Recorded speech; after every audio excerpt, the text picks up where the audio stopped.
चाय कंप्लीट हो गया था, तो अब देखते हैं हम लोग कॉफ़ी के बारे में। ठीक है, कॉफ़ी का बायोलॉजिकल सोर्स, उसका यूजेस और उसका केमिकल कॉन्स्टिट्यूएंट तो ऑलमोस्ट आपको सेम लगता है, टी की तरह है। इसका जो मेन कॉन्स्टिट्यूएंट है वो भी कैफीन है, टी का मेन कॉन्स्टिट्यूएंट कैफीन था। स्ट्रक्चर आपको ये क्या याद करना है, दोनों के लिए हो जाएगा।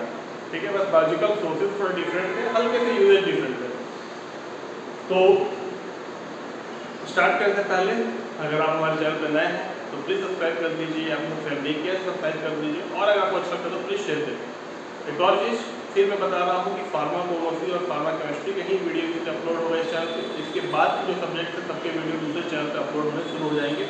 ये चैनल सिर्फ और सिर्फ ड्रग्स, कैसे उस दवाई का उपयोग होता है, बीमारियाँ कौन सी चीज़ खाने के लिए चाहिए, इन सब चीज़ों पर ही बात करें। तो चलिए शुरू करते हैं कॉफ़ी के बारे में। शुभारंभ किया जाए इसका और अंत भी कर दिया जाए। ठीक है, कोई बहुत बड़ा नहीं है, छोटा सा है, तुरंत हो जाएगा। तो कॉफ़ी क्या है, तो लोग देखोगे कॉफ़ी का बीज होता है, फोटो बहुत बार देखेंगे कॉफ़ी का, तो कॉफ़ी का बीज होता है, कॉमन सेंस हो गया। तो कॉफ़ी जो है ड्राई ड्रिप सीड है, यानी पका हुआ सूखा बीज है, किसका, कॉफ़ी अरबिका। ठीक है, कॉफ़ी अरबिका का ये ड्राई ड्रिप सीड है। किस तरह से बिलोंग करता है, तो रूबी सीड। ठीक है, किस तरह से बिलोंग करता है, तो रूबी सीड। फिर देखिए क्या है ये, it is dried drip seeds of coffee arabica leaf belonging to family Rubiaceae. ठीक है, अगर ज्योग्राफिकल सोर्सेज की बात करें तो ये सबसे पहले आपको इथियोपिया में पाया गया था, इंडिजिनियस इथियोपिया का ये। ठीक है, उसके अलावा ये Brazil, India, Vietnam, Mexico, Guatemala, Indonesia और श्रीलंका में पाया जाता है। फिर से एक बात देखते हैं कहाँ कहाँ, तो इथियोपिया का इंडिजियस है।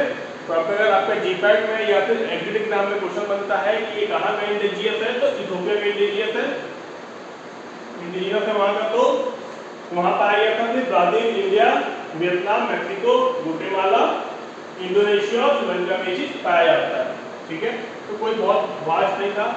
अगर केमिकल कॉन्स्टिट्यूएंट की बात करें तो हम लोग कल ही बात कर चुके हैं कि इसका मेन कॉन्स्टिट्यूएंट क्या है, कैफीन है। कैफीन के अलावा टेनिन, फिश ऑयल, प्रोटीन इसे पाया जाता है। ठीक है, तो अगर कैफीन की बात करें तो कैफीन 2 से 3%, टेनिन 3 से 5%, प्रोटीन 13%, और आपका जो फिश ऑयल है वो 10 से 15% होता है। ठीक है, इसका जो सीड होता है, सीड में कैफीन किस फॉर्म में प्रेजेंट होता है, तो कोलिनर्जिक एसिड के फॉर्म में प्रेजेंट होता है। ठीक है, इसी के सॉल्ट में प्रेजेंट होता है, ये एक तरह का एस्टर कैफीन का। ठीक है, तो कैफीन किस फॉर्म में प्रेजेंट होता है, सॉल्ट होता है किसका, कोलिनर्जिक एसिड का, और सीड में आपको ऑयल और फैट्स भी पाए जाते हैं।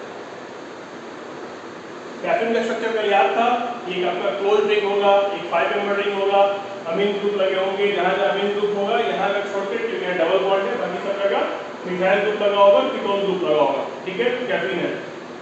अगर यूजेस की बात करें तो सबसे पहला चीज कि आप लोग देखते होंगे कॉफी फ्लेवर का,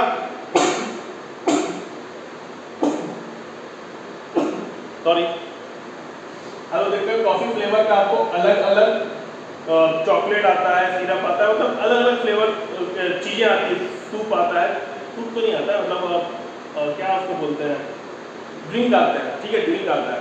तो कॉफी आपका एक तरह का फ्लेवरिंग एजेंट हो गया। ठीक है, उसके अलावा इसका सीड का हम उपयोग करते हैं, जो कॉफी लोग पीते हैं ना वो सीड से ही बनता है। ठीक है, तो यहाँ यूज करते हैं स्टिमुलेंट की तरह, बॉडी को रिएक्टिवेट करता है, सेंट्रल सिस्टम को फिर से एक्टिवेट कर देता है। उसके अलावा नरमाइन की तरह काम करते हैं, यानी कि सीएनएस को काम डाउन करता है। ठीक है, शांत करने का काम करता है। जब बहुत ज्यादा हाइपर एक्टिविटी होती है वहाँ पर कॉफी पीना चाहिए। उसके डायरेक्टिव की तरह काम करता है, यानी कि बॉडी में से वाटर का आउटफ्लो बढ़ा देता है, यूरिन का आउटपुट बढ़ा देता है। उसके अलावा सेंट्रल सिस्टम पे काम करता है, क्योंकि वो जैसा होता है ना कि नींद आ रहा है कॉफी पी लो, ठीक है, थोड़ा सा सुस्ती लग रहा है कॉफी पी लो, ठीक है, सर में दर्द हो रहा है कॉफी पी लो, क्यों, क्योंकि ये सीनियर नर्वस सिस्टम पे काम करता है। चाय के साथ ये चीजें, ठीक है, ध्यान रखिएगा इस बात को।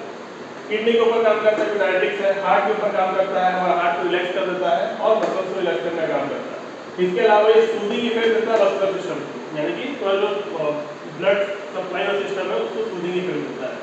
अगर हम इसका रिवीजन करें एक बार तो क्या रिवीजन करेंगे, कॉफी कहाँ क्या है कॉफी, तो कॉफी ड्राई डेट सीड है, किसका, कैफिया अरबिका का, किस खंड से बिलोंग करता है, रूबिएसी से। अगर ज्योग्राफिकल सोर्सेज की बात करें तो किसके, इंडिजिनस है ये, तो इंडिजिनस ही है इथियोपिया का। उसके अलावा Brazil, India, Vietnam, Mexico, Guatemala, Indonesia और श्रीलंका में पाया जाता है। केमिकल कॉन्स्टिट्यूएंट की बात करें तो ये इसका मेन केमिकल कॉन्स्टिट्यूएंट कैफीन है। कैफीन कितना मात्रा में है, 2 से 3%, ठीक है। उसके अलावा आपको टेनिन है, टेनिन कितना मात्रा में है 3 से 5%। इसके अलावा फिश ऑयल है, फिश ऑयल कितना मात्रा में है 10 से 15%। और प्रोटीन है, प्रोटीन कितना मात्रा में 13%। ठीक है, तो एग्रीड एग्जाम में आपसे परसेंटेज पूछा जाएगा। एग्रीड एग्जाम में आपसे कौन पूछा जाएगा कि कहाँ का इंडिजिनस है, तो इथोपिया का इंडिजिनस है। इसके अलावा ऐसे फील्ड में कौन सा फॉर्म में कॉफी पाया जाता है, ये सबसे इंपॉर्टेंट क्वेश्चन है। कौन सा फॉर्म में कॉफी पाया जाता है, सबसे इंपॉर्टेंट क्वेश्चन है कि ये सॉल्ट होता है कोलिनर्जिक एसिड का। कैफीन जो होता है सॉल्ट होता है कोलिनर्जिक एसिड का फील्ड के अंदर। ठीक है, सबसे इंपॉर्टेंट क्वेश्चन बनता है आपका जीपेट के लिए और एग्रीड एग्जाम के लिए। इसके अलावा इसके फील्ड में ऑयल्स होते हैं और वैक्सीन होते हैं। ठीक है, ये पॉइंट जरूर याद रखिएगा। अगर हम लोग बात करें कैफीन के स्ट्रक्चर की, तो एक क्लोज्ड रिंग है, 5 मेंबर रिंग है। हर जहाँ आपका अमीन ग्रुप है वहाँ आपको मिथाइल ग्रुप लगा हुआ है, सिर्फ यहाँ पे छोड़ के क्योंकि यहाँ डबल बॉन्ड है। ठीक है, इसके अलावा कीटोन ग्रुप लगा होता है, वो कैफीन का स्ट्रक्चर है। अगर यूजेस की बात करें तो कॉफी को हम लोग as a flavouring agent use करते हैं, अलग अलग ड्रिंक्स में होता है, चॉकलेट्स में होता है, उसके अलावा बिस्किट वगैरह में यूज होता है, तो फ्लेवरिंग एजेंट यूज होता है। इसका जो सीड है वो 3 मेन इफेक्ट देता है। पहला स्टिमुलेंट, जो बॉडी को या सेंट्रल सिस्टम को रीएक्टिवेट करता है, अगर सुस्ती हो जाए तो उसको वापस से एक्टिवेट करने का काम करता है। उसके अलावा नर्वाइन यानी कि सेंट्रल नर्वस सिस्टम को या नर्वस सिस्टम को काम करता है, शांत करता है। उसके अलावा डायरेक्टर्स की तरह काम करता है, यानी कि बॉडी से लिंक आउटपुट को बढ़ा देता है।